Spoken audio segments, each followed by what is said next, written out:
started yet, No. didn't it? Yeah. Bookstore originally. Jeez. Close that downside. It's opening up, basically back there.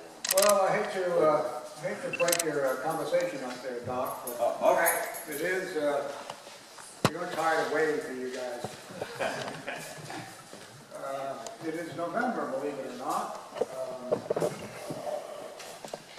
Thanksgiving is just around the corner. Wow. It's next week. For those that missed it, I had a birthday on Tuesday. I'm about 3/4 of a century old. And if you're not doing anything tomorrow afternoon, I have a party going on down the street at the Corral. Starting at 2:30. You're welcome to come and hang out and have a bite to eat and listen to music. Play some music, bring an instrument. We'll have music there. Announcements. The Winnsboro Center for the Arts is, let's see, the next, currently there's an exhibit, Donna Page, wonderful watercolorist and painter, has an exhibit called Water's Edge. It's all water-related paintings. It'll be there from now till December 1st. It's free.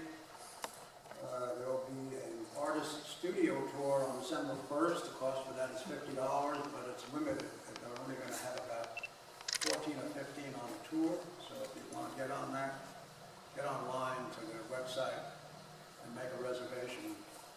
You'll be touring Elm Taylor's studio, and then going to lunch at Curly T's, and then you'll be going to Bent Pine, which is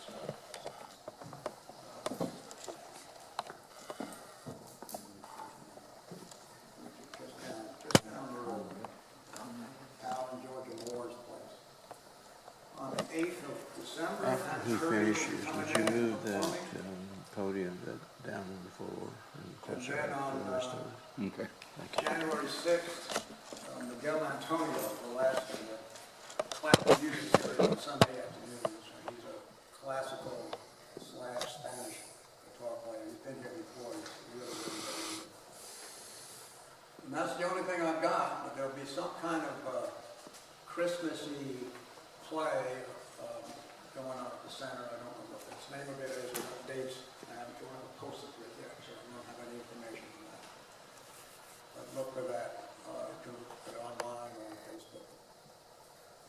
The Art and Wine Festival last weekend was very successful. We had a lot of good comments from it. We had a good turnout for it. So we're all really happy about that. Last month, I mentioned something about that I had written sonnets, and I was interested in hearing them again. I think I read them when we first started this a long time ago. And for those who didn't hear the story concerning that, back in 1998, I was attending Richland College in Dallas, and I took a English literature course, and my professor for midterms said that we could write an essay in the style of some English essayist, and I don't remember who that was. Or we could write a sonnet in the style of William Shakespeare. And he said, don't try the Shakespeare, nobody could write like the boy.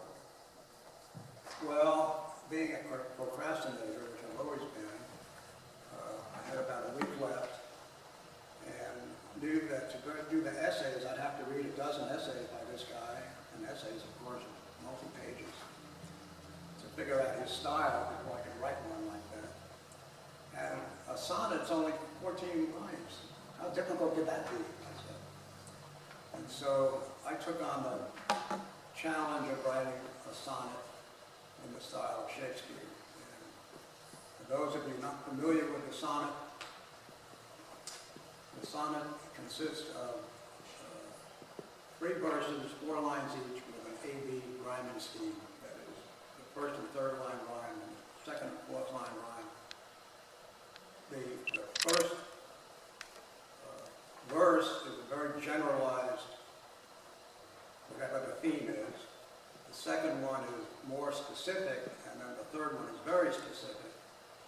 then they have what they call a turn, and the last two lines rhyme, and they sum up what you're talking about. Also, the verses are in what they call iambic pentameter. Pentameter from 10 beats per line, and the turn is 9 beats per line. So that's the formula we have to follow. Sounds simple, right? I wrote 2 sonnets. I wrote something called a silly sonnet, which I wrote as a gift from my professor, and then I wrote the one for my grade. And I'll read both of those now. First, the silly sonnet. They say that writing verse is hard at best, to get the words to rhyme in proper place, to find that phrase, that word, and all the rest, to make some sense, not just to set some pace. Following the rules is not the aim. Finding some deep sense is more the goal. Here is a line that's like to take some blame. The meaning is not clear, but black as coal. But now's the time for you to get some ale. This verse is not by any means a theme. This man is not the bard that wrote the tale. What has been written, oh, is this a dream? Hope that this has not caused you great pain. See what can be done with one man's brain. And now the one I picked for my grade, called The Beats. Think of a world where music happens not. No symphonies that make the classics ring. Not even jazz that makes the hot times pop. No Irish jigs, no drums, no one would sing. Think of a home where no one ever hums. Just talk in monotone, same voice, same pace. Where never heard his rhythm, beat, or strums. This would indeed be such a sad, sad place. Think of the man who cannot hear the beat of any drum, not just the one we hear, cannot enjoy a concert incomplete. The thought of this can only bring a tear.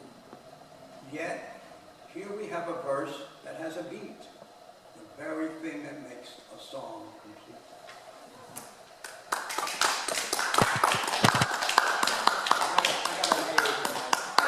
For my son. I'm still about the only one in his class, any of his classes ever to do that, so proud of that. Is that New York? No, that's about Dallas. That was Winnsboro College in Dallas. It's a community college, senior college in Dallas. And I went there from 1997 to 2001 at night, just taking courses. And my sister will tell you that I was not a very good student in high school. I think they graduated me because there was room to keep me another year. My average was 67, which is a straight D average. And I think the best I ever did was a 76, which is a C. Didn't fail anything. So I went, 65 was passing, so almost all my grades were between 65 and 70. And then I flunked out of college 4 times, actually 5. Staten Island Community College, and then New York University, 3 schools, 3 engineering schools, electrical, mechanical, and industrial. The only person ever to do that in that university. And then Bronx Community College. So I had a really great history of schooling. At Richland College, I graduated with a GPA of 4.0. So things have changed for me since then. Anyway, on a happier note, I found a book of poems called Death Poems. And this is a compilation. The editor is called Russ Kick, K-I-C-K. It was published in 2013. And it's funny poems and classic poems and serious and angry poems, all kinds of poems which death is mentioned by everybody, by a whole bunch of people. I'm just going to read a couple of these. And then pass the torch to the next person. And I've not read any of these, so this is a cold reading. I love just trying to pronounce everything that these guys throw at me. Oh, here's Carl Sandburg. I'm sure some of you have heard of this guy, Carl Sandburg. This is called The Junk Man. I am glad God saw death and gave death a job taking care of all who are tired of living. When all the wheels in a clock are worn and slow and the connections loose, and the clock goes on ticking and telling the wrong time from hour to hour, and people around the house joke about what a bum clock it is, how glad the clock is when the big junk man drives his wagon up to the house and puts his arm around the clock and says, "You don't belong here. You gotta come along with me." How glad the clock is then when it feels the arms of the junk man close around it and carry it away.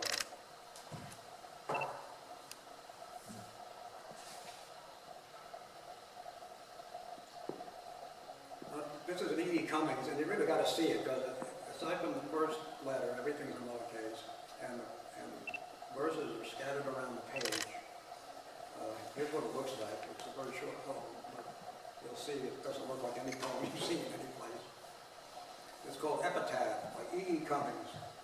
Tumbling hair, picker of buttercups, violets, dandelions, and the big bullying daisies, through the field wonderful, with eyes a little sorry, another comes, also picking flowers.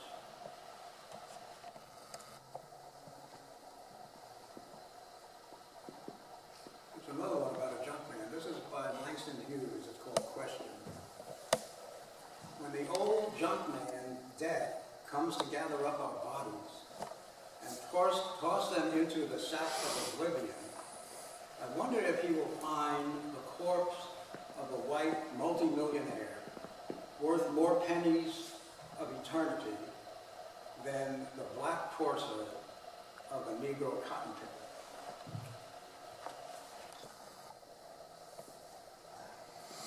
Okay. Spooks by C.S. Lewis. Many of you know who C.S. Lewis was.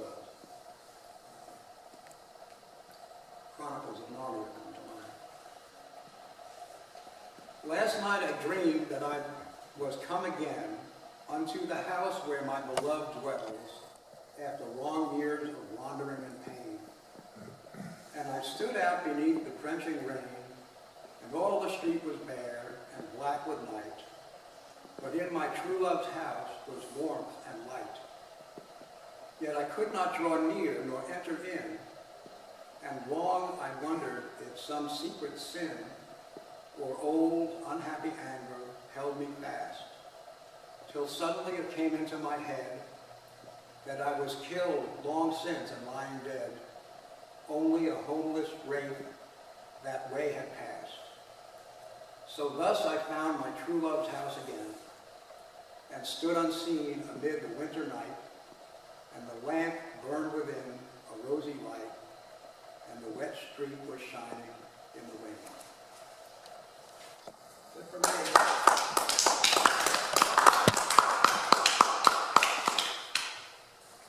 Who shall I pass the torch to? I tell you what there, comrade, you know, when you get old as I am, and you can't hear, I had monkeys scream in my ear when I was 3 years old, and it really messed up my hearing in both ears. You say something? We're going to move the podium around here. You can do that if you want. But you'll have to do it because I'm too old and decrepit to do it. That's right, you got a birthday, don't you? Right. I second the emotion. Just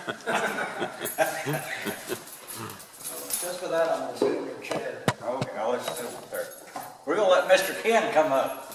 You are. I gotta be next. You're next. I'm volunteered to be last, remember? Hey. Introduce yourself. Well, I'm Ken Eaton.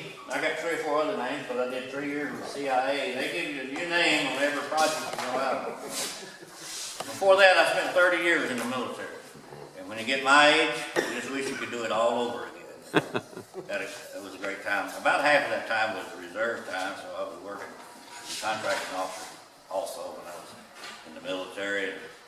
Only did 2 tours of duty on the West Coast, the rest of it was up and down the Gulf, you know. Then 6 years in the Navy, got me a trip to Vietnam, you know, but I didn't shoot nobody. I'm no hero. I just went over there, unloaded some cargo from the airplane and came back. So I spent the rest of the time in the Coast Guard, you know. When I got out of high school in 1962, like a lot of people, I didn't have any money to go to college, so I went in the military. I got out of the Navy, I want to say in 1968, if I remember that correctly, and I got the GI Bill, so I went to this local college, you know.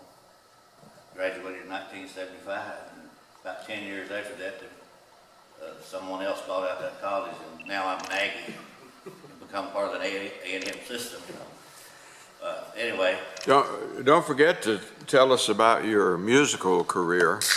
Okay, yeah, well, I can only thank Doc for that, you know.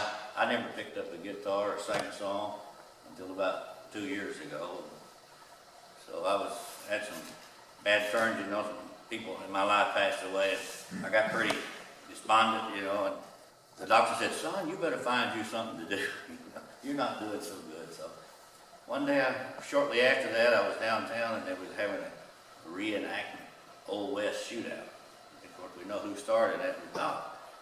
So I was out in the middle of the street, and I saw Doc in his full regalia come walking down the street. You know. As I watched him, I didn't know I'd never seen him before. I kind of slipped my hand over my wallet because I really didn't know what he had in mind. But as it turned out, he saved my life. He got me interested in playing the guitar and singing, and now I do it a couple of times a week. You know, so it replaced the do-nothing timeliness, going from the house to the cemetery and back to the house, and I finally came back to life thanks to Doc. And you got a group called the Franklin County Troubadours.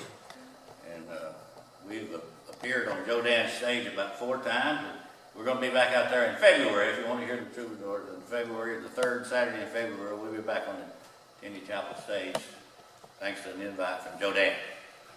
So we got one female vocalist.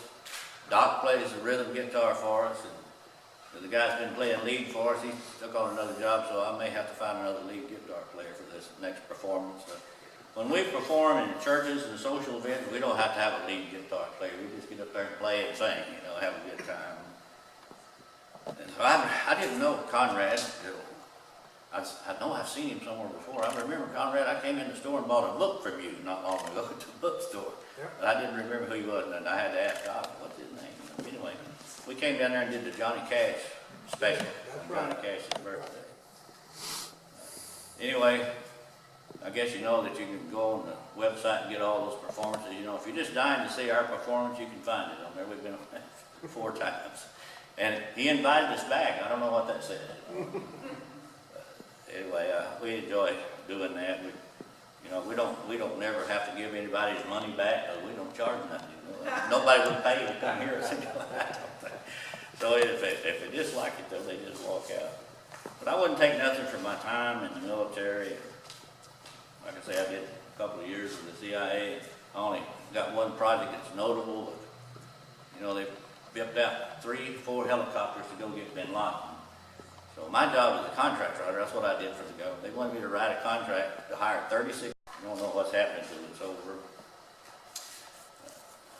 I went in the Navy as an E1, worked my way up to commander. I retired as a commander from the Coast Guard. I thought, an old boy from Georgia, picked cotton when I was a kid, you know, never had much education. And here I am. Ronald Reagan gave me a commission in 1982 as an officer in the military. And I thought, you know what? I might be as good as most other people. Up until that time, I used to stand in the corner and I didn't have much to say and didn't think I was smart enough to say anything, you know. But anyway, once I got that commission, I changed my attitude and I thought, you know, I do have something to offer, so I'm going to go out and offer to some people. And there's only one person here that I know that can elucidate on the subject longer than me, and that's Joe Dan. But I'm going to quit right there. I'm not going to say any more about that. But, you know, I've never been a poet. I never read much poetry, but I want to say 60 years ago in November, I was in about the 9th grade in high school, and my high school English teacher said, I want you to learn this poem, and I want you to recite it. And the poem she gave me was Robert Frost's the road not taken. I guess most of you are familiar with that. So I had it memorized at one time, but I'm going to have to read it. You know, Conrad was talking about a sonnet. The only time I ever thought about a sonnet was an Easter bonnet. You could write a sonnet about your Easter bonnet. But if he described what a sonnet is, I got to look at this. This thing has 4 verses, 5 lines in each verse. The first line rhymes with the third line, and the second line. So this may be a sonnet. I didn't know that. You know, it qualifies with that. But anyway, I'm going to have to get my glasses out because he said 3/4 of a century. I'll be there next year, so I can't see too good.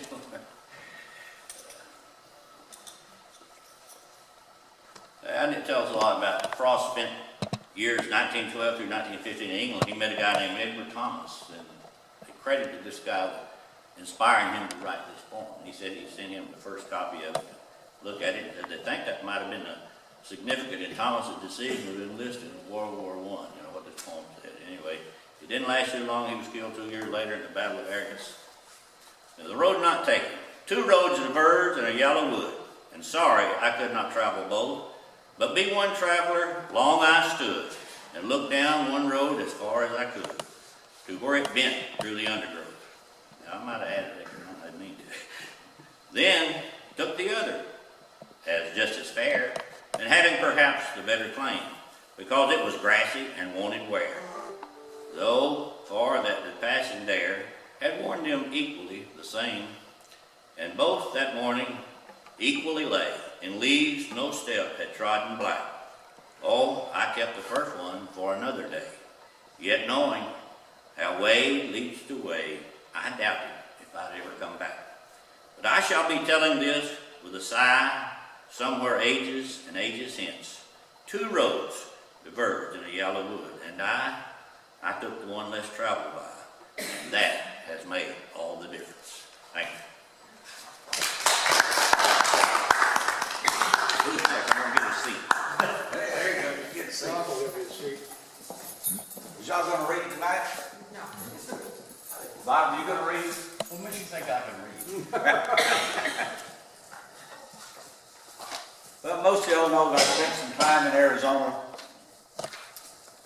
and I wanted to build me a western town and bring the old West alive to school kids and all this. And I found that there was a stage stop outside of Phoenix going toward Tucson that had water available, and that used to be the main stage stop when people would come out of Phoenix, headed down toward Tucson. Of course, it was gone. So I thought how great it would be to be able to get that site, build a town on it, and get a historical marker and all that. So I spent about $500 on surveyors to GPS it and all this different stuff, found out that it was on the Indian reservation. That the United States had given the Indians a certain amount of land so they could have this land over here or whatever. And so it could not be bought, it could not be used or whatever. So I ended up going a little bit further south and bought 300 acres down there and built my town. But I wrote a story about that because it just kind of inspired me. The town was called Maricopa Wells. So this poem I wrote in 1997 called The Tracks of Time. As the evening sun faded slowly down, along with it took the dreams of an Arizona town. For the Southern Pacific train that was to cross this way was now just a passing thought with not a sound anyway. The growth that would have been made in the years to come left no hope now, and despair to all or some. The excitement of hearing that the train whistle blow, and watch as the train steam bellow from an even flow.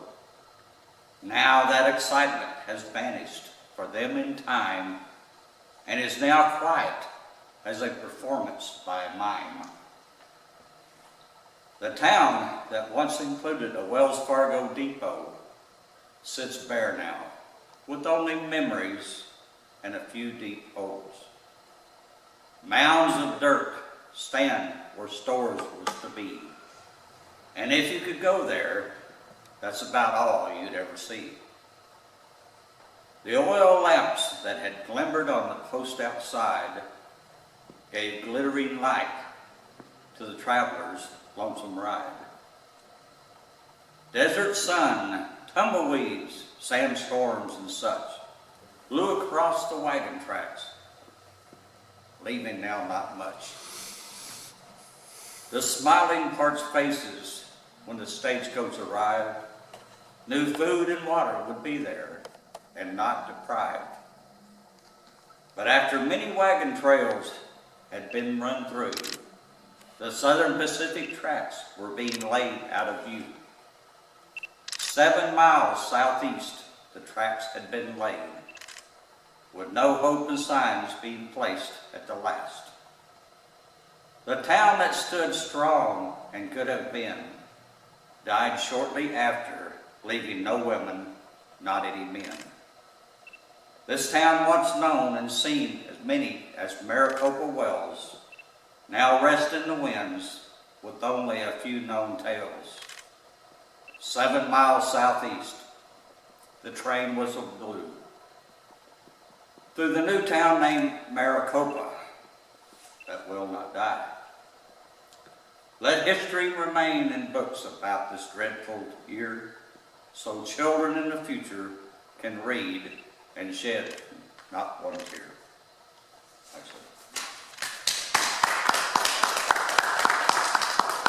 Thank you.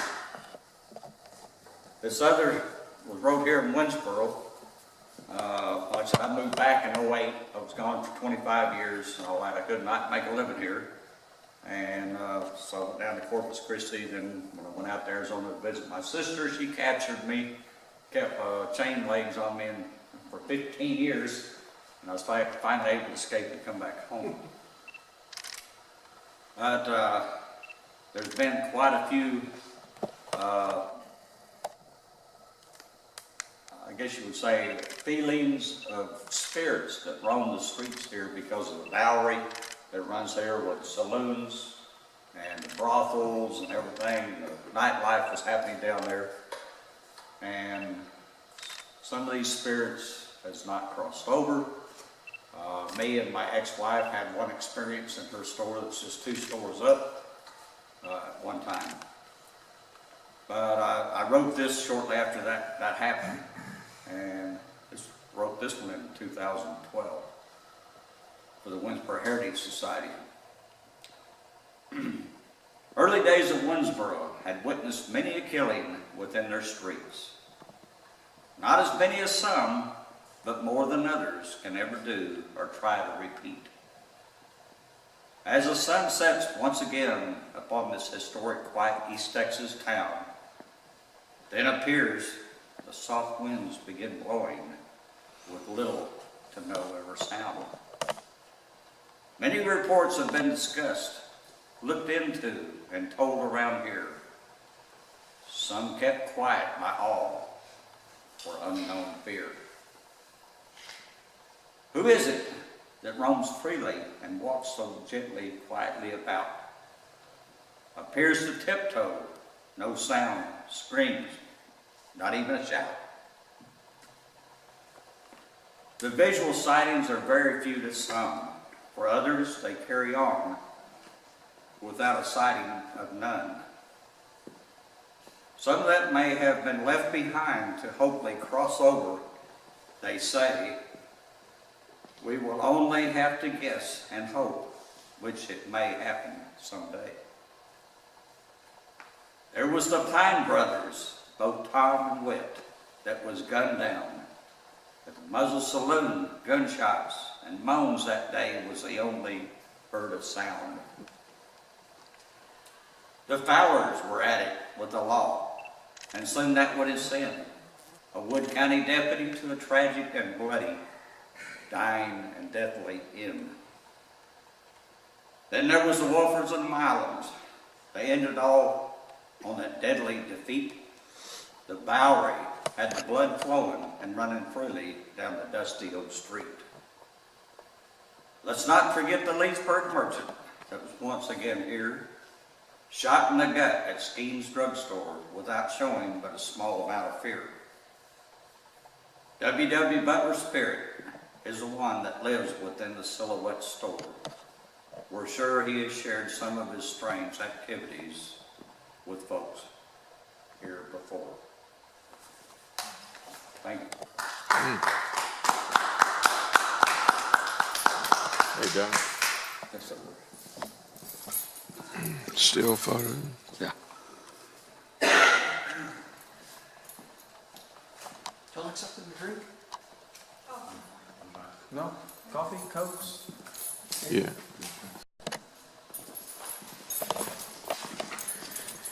Please, sir.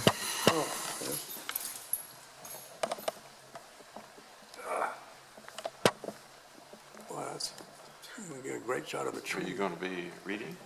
I snuck in. Doc finally invited. No, no. Next time, Chris. What? I told Chris next time. Better Next read time. something. Next time.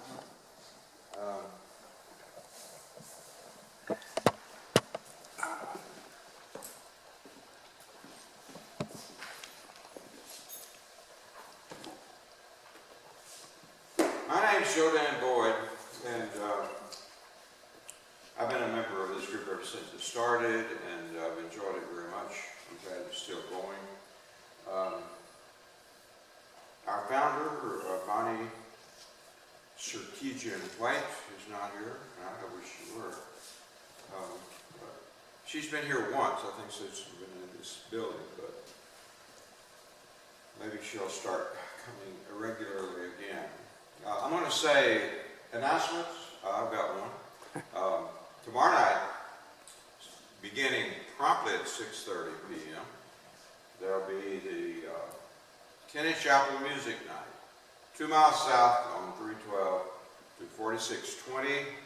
Turn left, quarter of a mile, and you come to the Tenny Chapel United Methodist Church, founded February 1900 by Ambrose Tenney, my grandfather.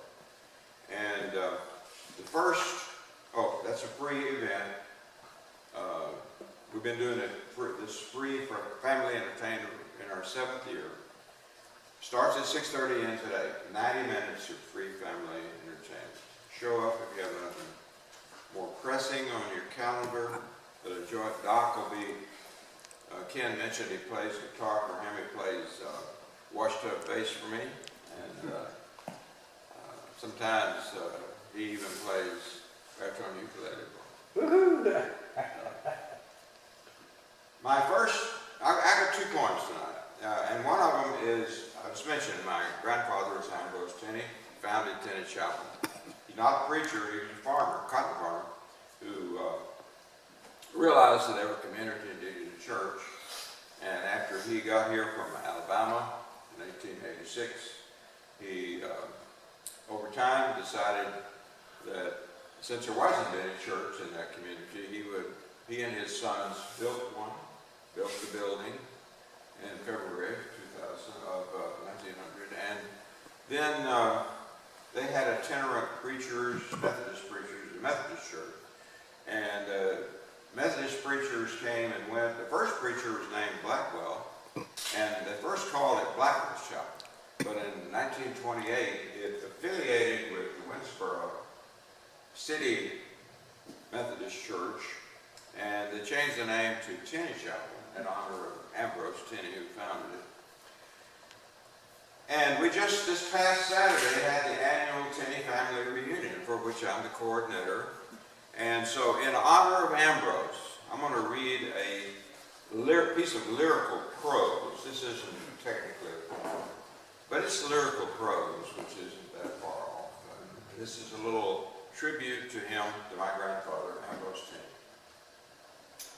Ambrose Tenney, the financial father of our church, and in a somewhat less obvious manner, the spiritual father of Tenny Chapel, was my grandfather. My brother Tommy and I grew up in the house that was still home to several members of Ambrose's large and extended family when he died in 1924. At the intersection of what is now County Road 4620 and Farm Market Road 312.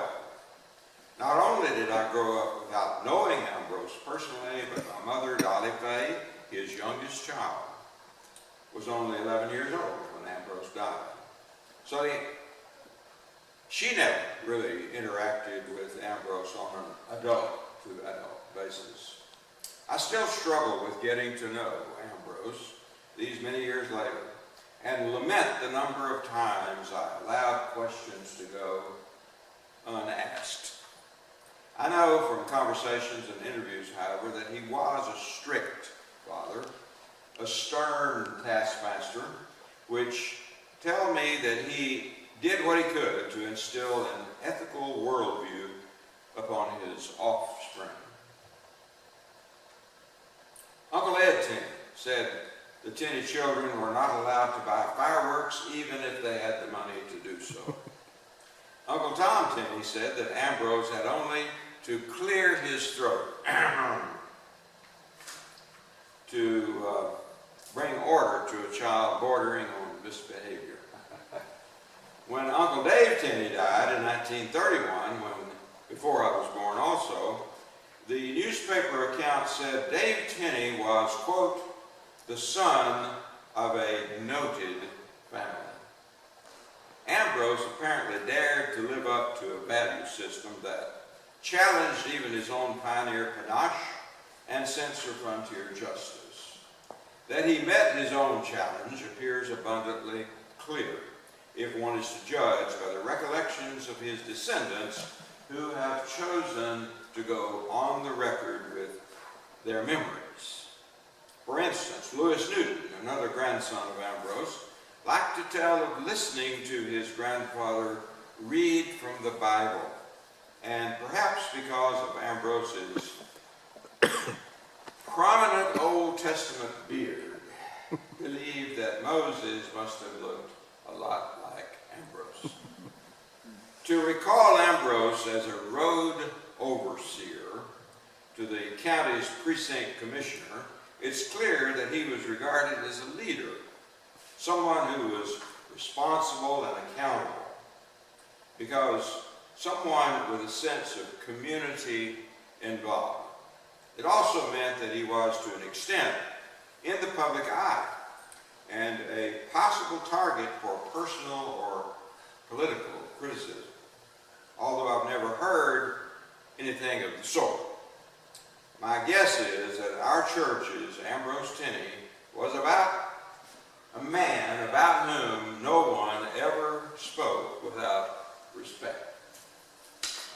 And number 2 poem is one I wrote July 20th, 2012. And this was intended to be a tribute to lives lost at Aurora, Colorado. Now, the irony is that there have been so many mass shootings since July 20th, 2012, that probably nobody here remembers what happened at Aurora, Colorado on July the 20th, 2012. But nevertheless, this poem was inspired by that event. At the time, big news and a big emotional heartache for a lot of us. I call it Thanatopsis Revisited at Aurora, Colorado. And I wrote it specifically for this group at the time. Death, are you avenger, angel, or avarice? Swiftly you transformed my young life, galloping away with my mother. I was only 2. Will she know me in a divine afterlife? Speedily as well you carried my father away when I was a tad past the age of 3. All this after the death of my sister, Nelda June, less than a year old, before any thought of me. Your legacy so harsh, strong like virulent ash.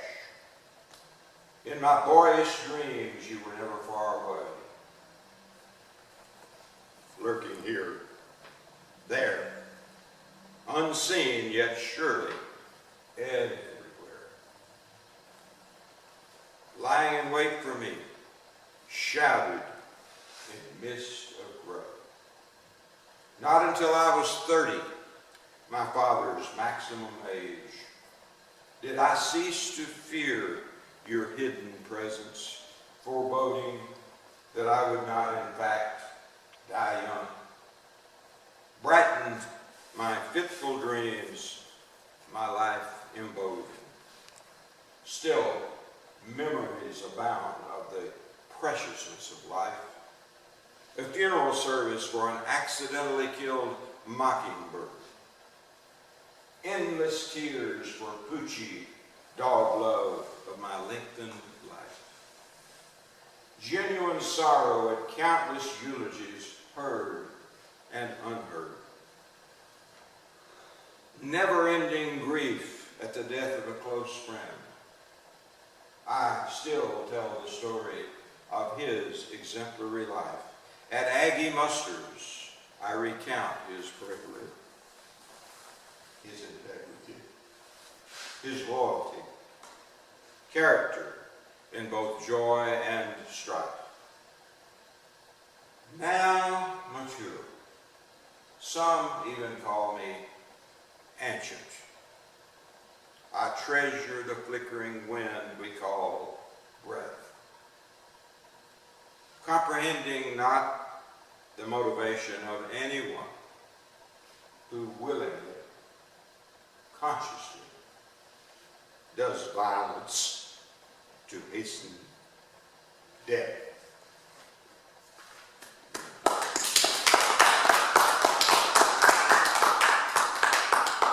We always conclude these meetings with a paragraph from a book called How to Read a Poem, subtitled And Fall in Love with Poetry by Edward Hirsch.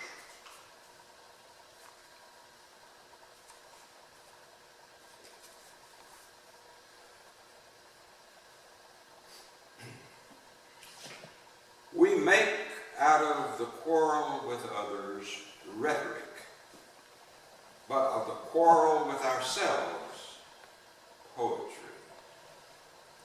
W.B. Yeats asserts in Per Amica Salenta Lunae, 1917, and Orton's poem seemed to describe the self-challenging notion of the lyric. From the beginning, a small elegy dramatically establishes that the speaker, a stand-in for the poet, is by himself talking to himself. He was with other people, but now he is completely alone. His friends gone, his beloved sleeping elsewhere, unconscious, far away. The speaker is the soul operating consciousness, mourning in a world where everyone else is asleep. Against the pushback darkness, he starts saying things to himself, using white words, which I take to mean words that have a kind of unself-conscious purity about them. He daydreams about his mother, an autumnal recollection, and that in turn moves him back toward his childhood home, where his mother seems still to preside, although much diminished over an outmoded world. She is smaller, more vulnerable, someone to be protected. Maku, he says, tenderly in Czech, my maminku, my little mommy, which the translator has rendered my diminutive mom. He imagines that after all these years, she's still sitting there, quietly uncomplaining, thinking about his father who died so long ago. And unless anyone else has something to say, this meeting is adjourned. And thanks to Vic Clark for the use of the building. Thanks to Conrad for hosting us so many years before we moved here recently. And we might I don't know, we might be moving back there now that you're open again.